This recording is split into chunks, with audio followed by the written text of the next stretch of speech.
Hi there. I thought I'd just give you a quick rundown of ways of using Strava to generate a route. I do lots of routes. Strava is one way that I use, one method that I use. I use some other things as well, like ride with GPS and Komoot. But this is about Strava. Just a sort of basics if you've not done a route before. So you go into Strava. If you go into dashboard, my routes, you can go to create new route. Today we're going to do some sort of maybe a club run for my club Hub Velo, which is out of Clapton. So first thing I would do is find where I want the route to start. You could type that in up here, but I know where we are. We're going to start from about here. And there's a couple of things you could do at this point. One, you could click your destination, say somewhere out here near Blackmore, and Strava will generate a route using the popularity function. Probably not going to be the nicest route, and you could just click back if you wanted to, and that would be the end of your route. Fine. Other things you could do would drag that route onto other roads that you like, etc. That's fine. That's one way of doing it.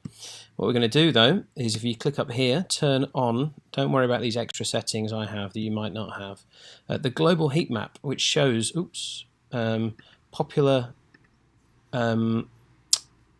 roads for riding on, specifically for riding on. So not the same as car roads, which are quite different, and I'll show you an example of that in a second. So let's just do a route, again, similar route, we'll go to Blackmore. Okay, so we're going to go start our Hub Velo and go up Lee Bridge Road. Now you can see that it's nice and dark colour, it's a main road, but you'd see the point here where through Epping Forest there's oh, that's interesting, isn't it? So if you didn't have the heat map on, you might think, oh, let's go on this main road here. But what you notice when you put the heat map on is there's all sorts of things happening. Now, a lot of those are off-road, actually, but I know this one's on-road, so we'll click that. And again, look at all this. Oh, this is a really dark colour. So that must be a popular road for riding on. So I'm going to link these together. Let's go via Toot Hill.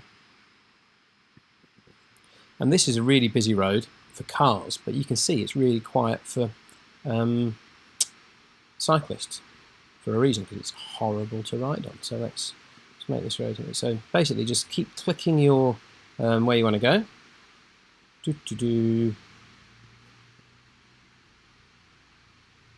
There's Blackmore, there's a coffee stop there, I know that. And I like to do it this way rather than click one way out and one way back. Just do a little bit at a time. I'll go back by a Navestock.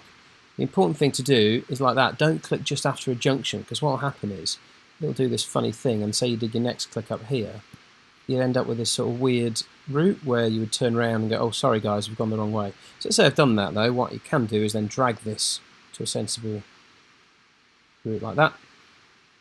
And generally with Strava, unless you're really forcing it to do something, it won't do anything really horrible.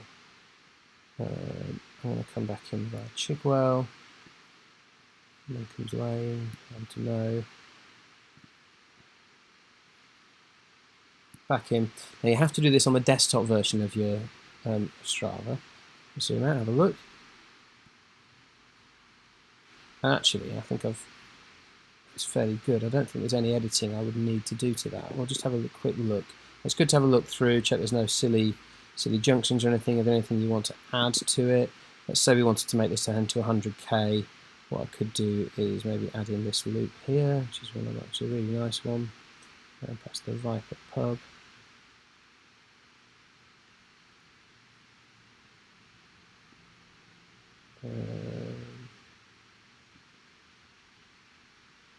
There's always undo buttons if you do something wrong, so that's now a nice 100k, pretty classic loop. We'll click save. Hello, classic. Okay,